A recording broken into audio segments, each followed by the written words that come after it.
tell me where you were when you found out this fight was happening.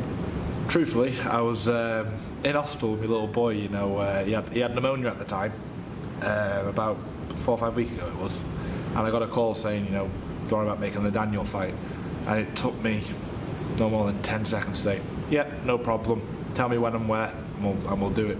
And so here we are. You know, it's happening. Everything's all signed, sealed, and delivered, and we're just getting ready now to rumble. Really. How surprised were you? Very, very surprised. You've said in the past you didn't think that you really wanted it. Hand on heart, mate. You know, I really didn't think it was going to happen until probably end of this year, probably mid next. You know, a year as now. I thought Frank was going to build us both up. You know, to like probably me 20-0, him 15, 16-0, and then fight for like I don't know, like a WBO mandatory position or something like that. So, but it's here now, and probably for the most prestige belt in world boxing. You know, the British title is probably, in my opinion, the beautifulest belt you can possibly win.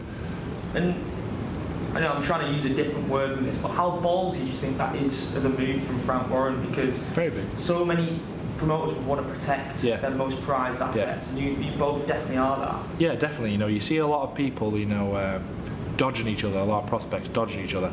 There's a lot of fights what should have happened and didn't happen. Khan and Kell Brook, you know, that should have happened 4 or 5 years ago. Should have, but never. So it's a very good move. You know, Frank knows what he's doing. He said in previous interviews before, he's done it with Groves and De Gale. You know, and they end up both world champions. But it's a fight I'm going to win. You know, mate. You know, I'm fully prepared for it. I'm going to leave no stone unturned for it in the gym.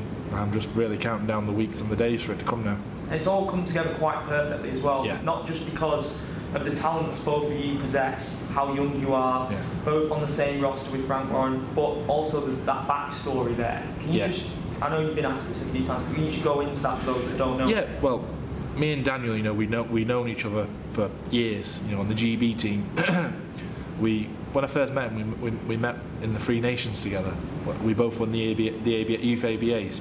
He was at 91 kilos, so a cruiserweight and pro, but heavyweight and amateur. And I was at 91 plus super heavyweight. And I won gold at the Three Nations, he won silver. He got beat by a Scottish kid. And then from there we got into the GB squad. It was kind of a bit of rivals then, because he was telling me that he was going up to super heavyweights then. And when someone he knows on the squad gone about being a super heavyweight, he's in your way, and to be the number one in the squad.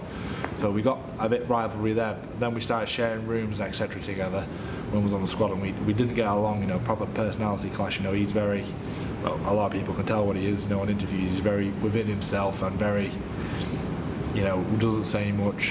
Where me, I'm very outgoing. You know, speak to a lot of people. So we didn't get along really well, and when we sparred, you know, we sparred 200-300 rounds together, if not more, on the Sheffield setup.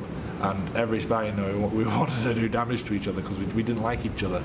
So yeah, there's a bit of a history there, a bit of sour rivalry, and that's why it makes to be a good fight. You know, Frank's a very clever man, and he knows what makes a good fight, and he's definitely got the right one with this one.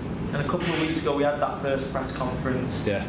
He said, obviously, mind games getting full flow now, that this would be the easiest fight that he's going to have. He's sniffing glue, isn't he, or something? Talk to me about what that was like, you know, you two together on stage for the first time, gauging each other out. Really good, you know, because I've been waiting for that moment to happen. You know, me and him doing a face-off, you know, for real. You know, me and him fighting each other. So it's really good. I think it's a lot of nonsense what he's on about. I'm his easiest fight. He knows for the public as well, knows for a full fact I'm not going to be his easiest fight. You know, look on his resume. You know, I've probably fought 2 or 3 people he's fought as well.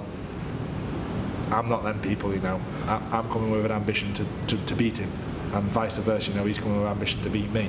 So that's what makes for a great fight. And obviously, I say prospect very loosely now, because both more than established yourselves. Yeah. So, young fighters like yourself, I think the best thing for you is to have that perfect dance partner in terms of both quality and someone where there is a bit of animosity to get the public's attention, you know, capture the imagination of those that might not necessarily be interested in the fight game.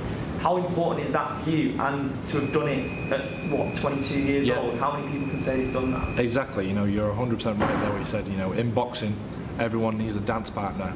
I'm Dan's partner, and vice versa. You know, like you said, I'm 22, he's 21. We're both going to be headlining the O2 for a British title. You know, there's some great fighters on our undercard. You know, there's some people on there what I've boxed on their undercard. Now they're on my undercard, so it's fantastic. You know, it's a fantastic position to be in. You know, so when I beat him, everything will fall into place. You know, it'll be probably one of the best nights of me boxing career so far. It will be. Are you enjoying the mind game side of it? Is that not I love it. You, isn't it? Yeah, I love it. You know, he can say what he wants, you know, about me, but mentally wise, he'll never break me. Let's be fair. God help him, he can't hold a sentence together, can he? So his mind game's crap. And not saying that you need it, but you know, you've got quite a good mentor in the way of mind games with Tyson. Definitely. Has he ever given you any pointers? Well, he's the king, isn't he, really, of mind games. You know, the perfect salesman is Tyson. So when you see him do interviews and stuff, you can just see the aura around him and the way he conducts himself and everything. He's good, very good. And I don't know whether it was his last fight, but you were present at, was it the Razvan Kojanu? Yeah, that's right, yeah. Probably pronounced that horrifically, to be fair. Kojanu. Yeah, but common opponent of both of yours. Yeah. BT did a no-filter boxing. That's right, yeah. That's ringside, yeah. How was that for you? You know, in terms of the media attention that you've had over the past year, some people would say, "Oh, that's quite invasive, having a camera on you for a whole fight." Yeah. Did you enjoy that? I did, to be fair, because it was very good, because you can get an insight of what the fighters are saying ringside, can't you? So I think it's a very good job what they do there. You know, might come up ringside and see what they think, because they could say good things and he'll also say bad things, can't he? You know, Daniel done a good job that night, so I give him a bit of praise and etc.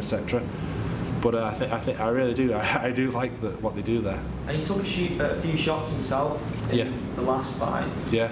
I mean, how much confidence you take from that performance from him? Because it wasn't the most impressive. No, definitely, it wasn't the most impressive, you know. And if he says I'm his easiest fight, I'm no Richard Lartley, you know. Don't get me wrong.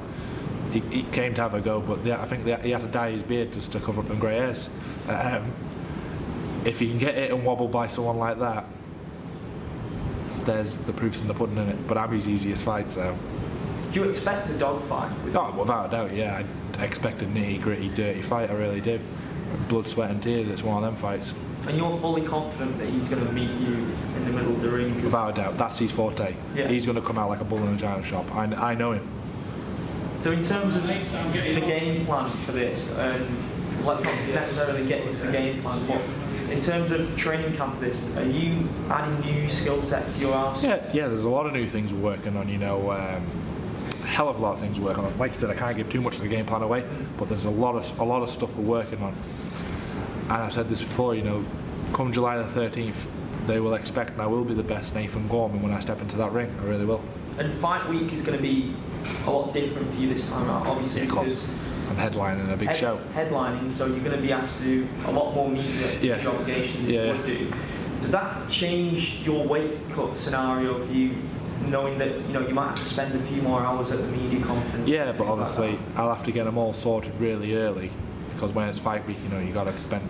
I'm going to be basically living with Ricky, you know. Getting a game plan sunk into me head. I've had the game plan sunk into me head for the past 5 weeks. You know, I know exactly what I got to do and what I ain't got to do. But it's just nice fight week for every fight. Every fight I'll tell you, there's just to have that more drilling into your brain, or get it in between your two ears of the tactics and the plan and etc. What you've got to do and execute on the night. Do you see yourself fighting Daniel numerous times in your career? I won't be surprised, truthfully, if there was a second fight, if not a trilogy fight. I won't be surprised. Yeah, and just finally, do you have a visualisation of how you see the fight going? I'm going to win, you know, but how I win will depend on the night. It might be a knockout, or it might just be a hands down, you know, points victory, boxing masterclass.